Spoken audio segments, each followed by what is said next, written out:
Weather for you, formulated with you in mind.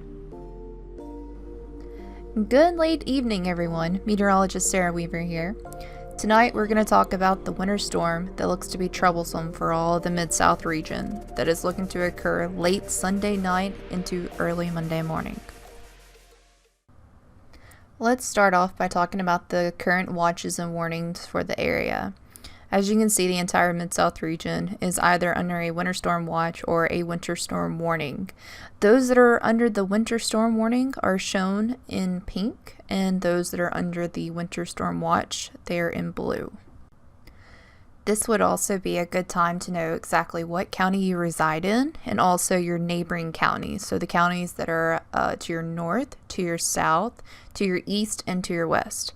I will provide links to those and images to show each counties for both Mississippi and Tennessee, and I'll also include counties of Arkansas and Missouri as well. What exactly are we going to be seeing, and who's going to be seeing that? That is the number one question.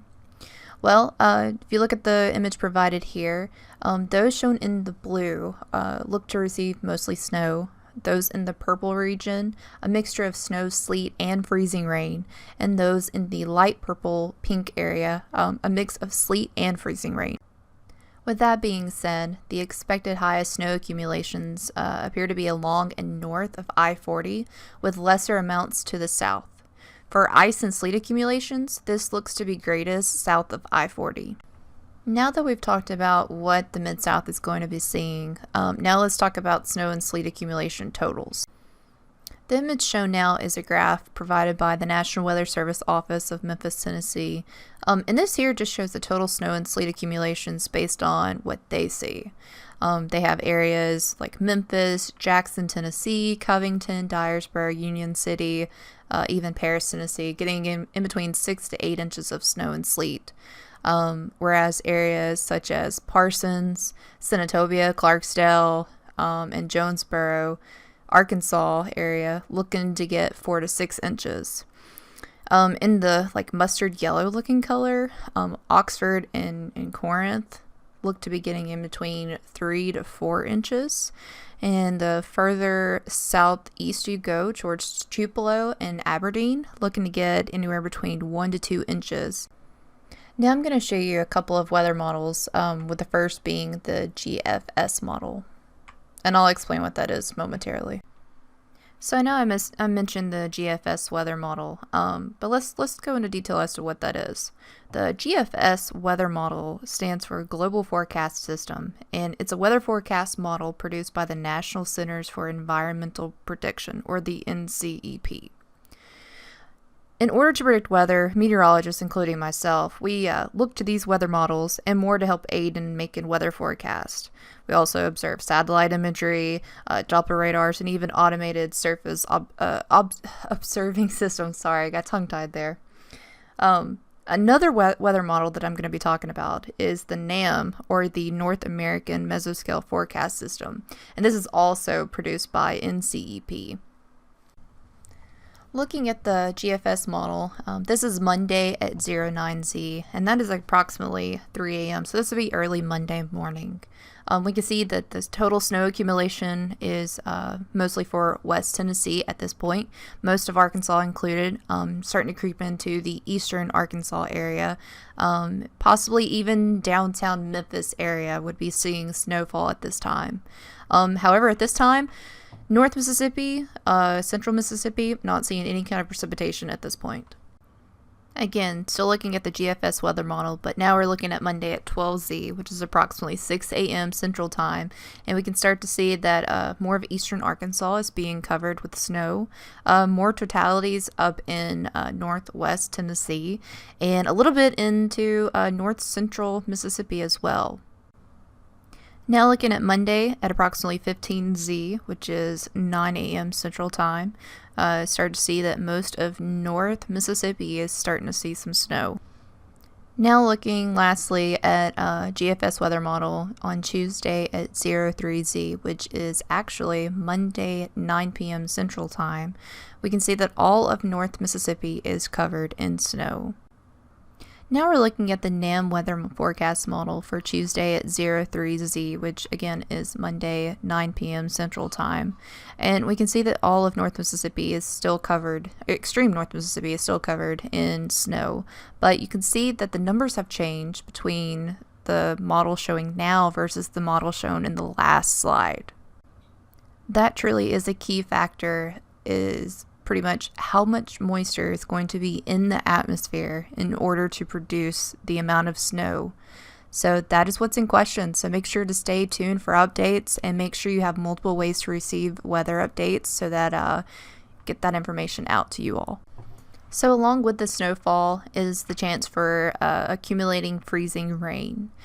Most of North Mississippi appears to not have this, especially Northwest, but as you go into Northeast and Central Northeast Mississippi, we do start to see an increase of ice accumulation. There are places in Central Mississippi that appear to have a lot of accumulated freezing rain. I say a lot, but it just shows the greatest amount on the GFS weather model. And those places include Meridian, Philadelphia, and Forest, Mississippi. Areas such as Jackson, Mississippi could see up to 1/10 of an inch of accumulated freezing rain. Looking at the NAM weather model for a total accumulated freezing rain, we could see areas such as Starkville, Mississippi getting 1.16 inches of ice. That is a lot. So this is an ever so changing situation. As you can tell, the weather models are not in agreement, so this is definitely something to pay very close attention to. Weather model data does change hour by hour, so make sure to stay tuned for updates as I will be posting them as needed. With the winter storm occurring later Sunday night into early Monday morning hours, you have at least a day to prepare, so please do so now. With gathering up those supplies, make sure that you get enough just in case you need to stay home for several days. I'd say get at least a week's worth of items and supplies that you need. Supplies are for all, but just remember each person in your household's specific needs, including their medication. Supplies include clothes, blankets, battery-powered NOAA weather radio, and a portable radio to receive emergency information. Other supplies include extra food and water. Make sure that you have high-calorie foods, which require no cooking or refrigeration. Make sure that you have a first aid kit, including supplies in it, extra medicine, and baby items. Make sure you have flashlights and extra batteries. Make sure that you have heating fuel, and make sure to refuel before you are empty.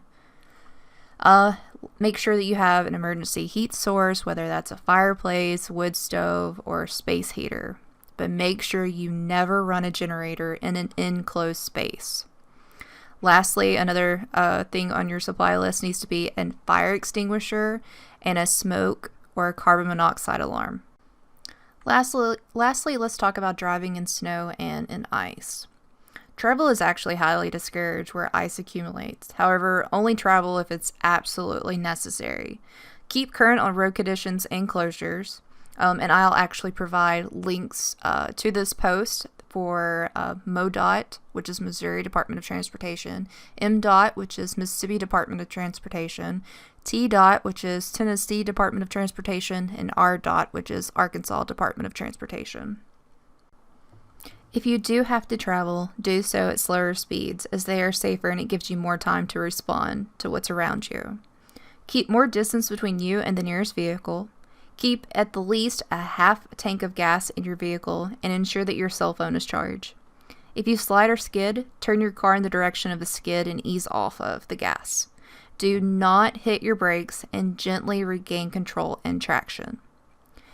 If you do have to travel, make sure that you have an emergency kit in your vehicle that includes first aid kit, jumper cables, blankets, flashlights with batteries, toolkit, extra clothes, ice scraper, non-perishable food and bottled water, and sand or cat litter. If you are stranded, make sure you stay in your car with your hazard lights flashing and wrap up in layers to stay warm, and then call for assistance. Well y'all, that is it for this video. I might do another one later depending on how much the weather models change overnight. Make sure to start preparing now if you haven't already, and have multiple ways to receive weather updates. Stay safe, stay warm, stay informed, and if you have any questions, feel free to message me. Have a wonderful night. Bye, y'all.